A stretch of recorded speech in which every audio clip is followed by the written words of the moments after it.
High, good morning. দেখতেই পেলে ঘড়িতে বাজে এখন 5টা 19। আর আমরা বেরিয়ে পড়েছি এখন বাড়ি থেকে। যদিও আমাদের 5টাতেই বেরোনোর কথা ছিল, কিন্তু ওই যেহেতু বাড়ি থেকে বেরোচ্ছি তো সবার সঙ্গে দেখা করারও ব্যাপার থাকে, সেই জন্য একটুখানি দেরি হয়ে গেল। আর বেরিয়েই ধরে নিয়েছি আমরা চিত্রা যাওয়ার রাস্তা, কারণ ওখান থেকে আমরা উঠবো হাইওয়েতে। আর সেই ছোট্টবেলা থেকে দেখে আসা শালের জঙ্গল যতই দেখি এখনও ভীষণ ভালো লাগে। এখানে গত কয়েকদিন ধরে ভীষণ বৃষ্টি হচ্ছে, সেজন্য চারপাশটা এখনও কেমন ঝাপসা মেঘলা হয়ে রয়েছে। যদিও আজকে সকালে বৃষ্টি হচ্ছে না, কিন্তু ওই আর কি, চারপাশটা মেঘলা রয়েছে। আজ সকাল থেকে ওয়েদারটা কিন্তু ভীষণ সুন্দর, রোদ ওঠেনি, মেঘলা রয়েছে আর বৃষ্টিও পড়েনি। হাইওয়েতে ওঠার আগে পর্যন্ত রাস্তাটা একটুখানি খারাপ ছিল, ওই গর্ত, জল জমে রাস্তা খারাপও হয়ে গেছে এত বৃষ্টিতে, এইসব মিলিয়ে। তো এরপর আমরা চলে এসেছি হাইওয়ের কাছে। এখন আমরা হাইওয়েতে উঠব। তার আগে বলি আমরা কোথায় যাচ্ছি। আমরা আসলে যাচ্ছি এক বাড়ি থেকে আরেক বাড়িতে, মানে আমাদের নিজেদের বাড়ি থেকে যাচ্ছি আমরা ভাড়া বাড়িতে। আর সেটা কোথায়? এটা শুধু আমাদের কাছে বাড়ি ফেরা নয় বা অভিষেকের কর্মস্থলে ফেরা নয়, এটা আমাদের কাছে একটা রোড ট্রিপ। কারণ আমরা বেরিয়েছি প্রায় 1600 কিলোমিটারের উদ্দেশ্যে। বাইক ট্রিপের প্রতি আমাদের দুজনেরই ইন্টারেস্ট রয়েছে, দুজনেরই ভীষণ ভালো লাগে, কিন্তু এর আগে এতটা রাস্তা কখনো আসিনি, এই প্রথমবার আসছি। অনেকটা এক্সাইটমেন্ট, একটু একটু টেনশন, এছাড়া আমাদের জন্য আমাদের বাড়ির লোকের ভীষণ টেনশন, এগুলো তো ছিলই। তবুও সব কিছু মিলিয়ে এই রোড ট্রিপটা আমরা ভীষণ এনজয় করেছি। আর দেখতেই তো পেলে অনেক সকালে বেরিয়েছি, মানে প্রায় ভোর বলা চলে। তো এত সকালে বাড়ি থেকে কিছু খেয়ে আসা হয়নি, সেজন্য প্রথমেই আমরা দাঁড়িয়েছিলাম খেতে একটু চা, কিন্তু সেটা আমার ভিডিও করা হয়নি। আসলে প্রথম দিকে না আমার সব মোমেন্ট ক্যাপচার করার কথা মাথায় আসছিল না, তো সেই জন্য একটু গন্ডগোল হয়ে গেছে প্রথম দিনটা। কিন্তু তারপর থেকে আমি সব মোমেন্ট মোটামুটি ক্যাপচার করার চেষ্টা করেছি। আর এই মোমেন্টগুলো ক্যাপচার করা শুধুমাত্র আমাদের নিজেদের জন্য। আসলে আমি জানি না এই ভিডিওটা দেখে কারোর ভালো লাগবে কি লাগবে না, খারাপ লাগবে কি লাগবে না, কিন্তু ভিডিওটা আমার এই জন্যেই করা যাতে এইগুলো আমি পরে দেখতে পারি। আমার অনেক বয়স হয়ে যাবে যখন, আমাদের আর কি, তো আমরা যাতে পরে এইগুলো দেখে স্মৃতিচারণা করতে পারি, সেই জন্যই আমার এগুলো ভিডিও করে রাখা। আমরা এখন উড়িষ্যায় ঢুকে গেছি। আসলে গিদনি থেকে, মানে পশ্চিমবঙ্গ থেকে পেরিয়ে প্রথমে ওড়িশায় যাব, তারপর ওড়িশা হয়ে অন্ধ্রপ্রদেশে, মানে আমরা দুটো মানে মাঝখানে একটা রাজ্য ক্রস করব, তারপর অন্ধ্রপ্রদেশে। তো এই যে পশ্চিমবঙ্গ, ওড়িশা আর অন্ধ্রপ্রদেশ, এই তিনটে রাজ্যের এত ডিফারেন্স দেখেছি। খাওয়া দাওয়া বলবো না, ডিফারেন্স বেশি দেখেছি হচ্ছে এখানকার মন্দির, এখানকার দোকান, এই রাস্তা, মানে এই সবের এত এত এত সুন্দর লাগছিল এগুলো দেখতে। তো মানে এই বাইক ট্রিপটা সত্যিই মেমোরেবল, ভীষণ ভীষণ ভীষণ মেমোরেবল হয়ে থাকবে। আর এটা এখন আমরা কিছু একটা নদী পেরোচ্ছি, আমি এক্স্যাক্টলি সমস্ত নদীগুলোর নাম জানি না, মানে ওই কয়েকটা নদীর নামই আমি বুঝতে পেরেছিলাম, এছাড়া বেশিরভাগই আমি নদীর নাম জানি না। আমরা অনেকগুলো নদী পেরিয়েছিলাম। আর প্রতিটা রাজ্যের চারপাশের প্রাকৃতিক পরিবেশও ভীষণ আলাদা, তিনটে রাজ্যেই তিন রকম প্রাকৃতিক পরিবেশ।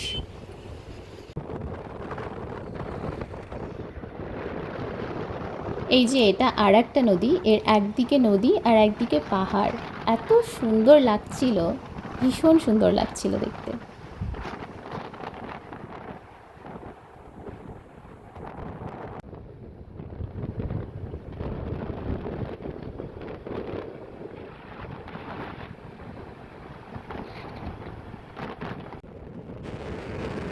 ওড়িশাতে আমরা প্রচুর পাহাড় দেখেছি, প্রচুর রাস্তায় এরকম পাহাড় পেয়েছি, এবং সমস্ত পাহাড়ই হচ্ছে সবুজে ঘেরা, মানে একদম সবুজ পাহাড়, যেটা আমাদের এখানে মানে অন্ধ্রপ্রদেশে পাহাড়গুলো একটু ন্যাড়া পাহাড় টাইপের হয়, সবুজ কম হয়, গাছপালা একটু কম থাকে।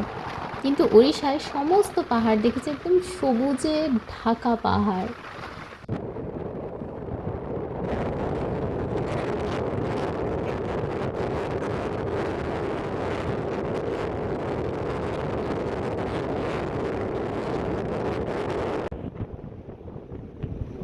আর চারপাশে এত সবুজের মাঝে সাদা সাদা মন্দির, কী যে সুন্দর লাগছিল না দেখতে। এই যে এখান থেকে বিশাখাপত্তনম 462 কিলোমিটার, আমাদের এখন গন্তব্য হচ্ছে বিশাখাপত্তনম।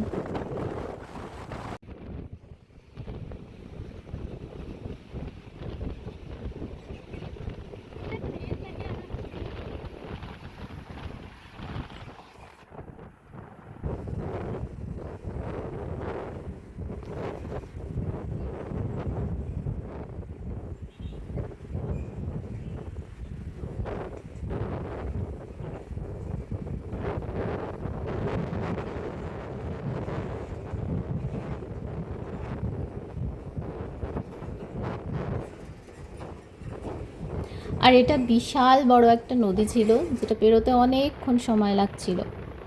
তো এই নদীটার নামও আমি ঠিক জানি না, বলতে পারবো না।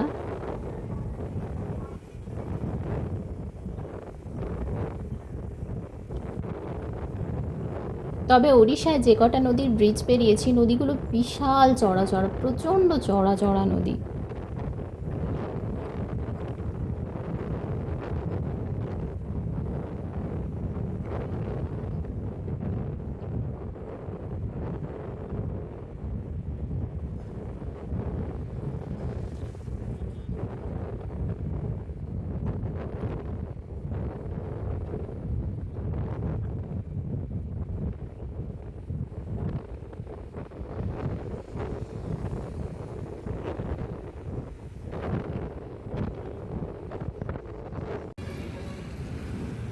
আজ 13ই জুলাই রবিবার। কাল যেহেতু সোমবার, মানে শ্রাবণ মাসের প্রথম সোমবার, সেই জন্য এখানে মহাদেবের ভক্তর সঙ্গেও দেখা হয়ে গেছিল। রাস্তায় প্রচুর এরকম ছিল যারা ওই বাবার মাথায় জল ঢালতে যাচ্ছে হেঁটে হেঁটে, এরকম প্রচুর দেখেছিলাম। এরকম প্রচুর ভক্তদের সঙ্গে দেখা হয়ে গেছিল যারা বৃষ্টির মধ্যেও হেঁটে হেঁটে যাচ্ছিল। তো খুব ভালো লাগছিল দেখে।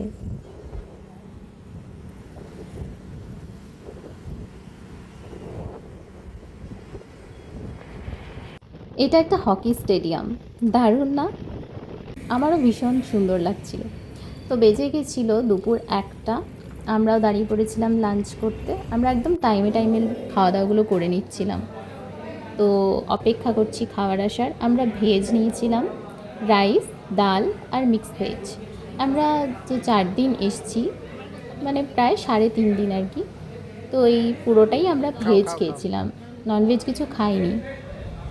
না না, একদমই তেমন নয় যে আমরা ননভেজ খাই না, খাই তো অবশ্যই, কিন্তু যেহেতু শরীরটাও ঠিক রাখতে হবে, বাইকে এত দূর আসবো, সেজন্য আমরা ভেজই খেয়েছিলাম।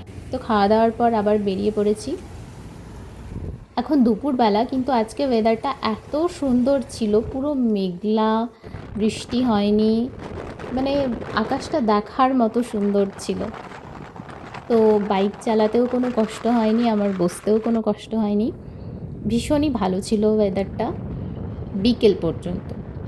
বিকেলের পর ওয়েদারটা একেবারেই বিগড়ে গেছিলো।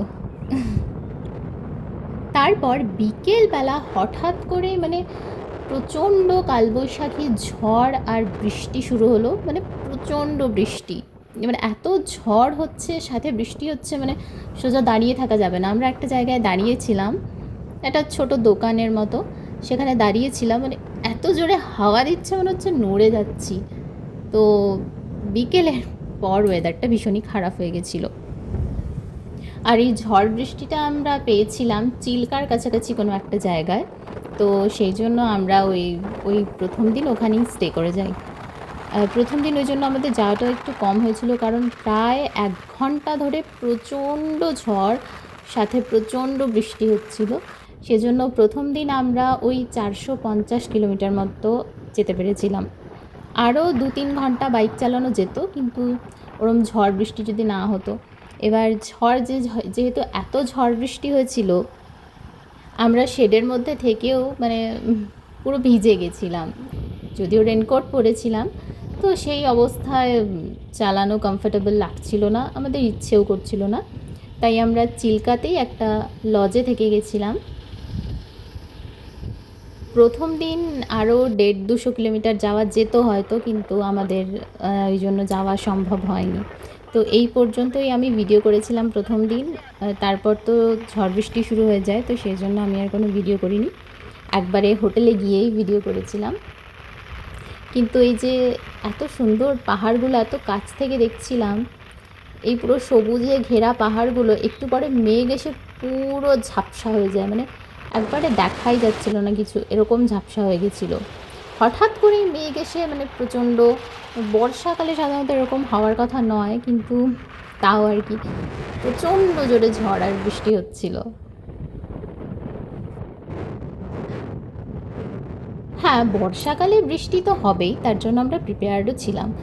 কিন্তু ওরকম ঝড় মানে ওরকম আমি আমার লাইফে খুব কমই দেখেছি, এত জোরে ঝড়। তো সেই জন্য আর কি প্রথম দিন একটু ডিলে হয়ে গেছে যাওয়াটা, একটু কম কিলোমিটার যাওয়া হয়েছে।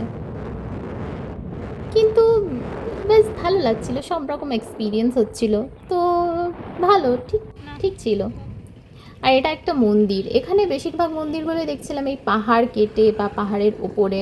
এটা একটা শিব মন্দির, আর পাশে আরও একটা মন্দির রয়েছে, এটা কি মন্দির আমি ঠিক জানি না, কারণ বাইরে সেরকম কিছু ছিল না লেখা বা দেওয়া।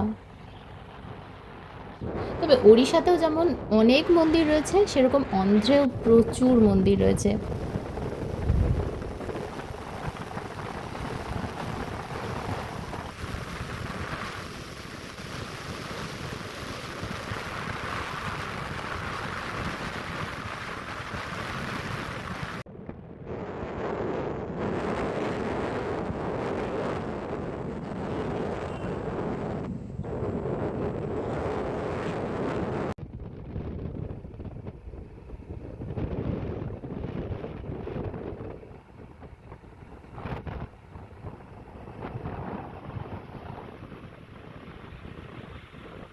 এই যে এখানে বোঝা যাচ্ছে ভালো করে, পাহাড়গুলো একদম মেঘে ঢেকে গেছে, এখানে অল্প অল্প বৃষ্টি হচ্ছিল, তো সেটা বর্ষার বৃষ্টি কিছু না। এই যে মেঘে পুরো একদম ঝাপসা হয়ে গেছে পাহাড়গুলো, আর এর পরেই শুরু হয় প্রচণ্ড জোরে ঝড় আর ঝমঝমি বৃষ্টি।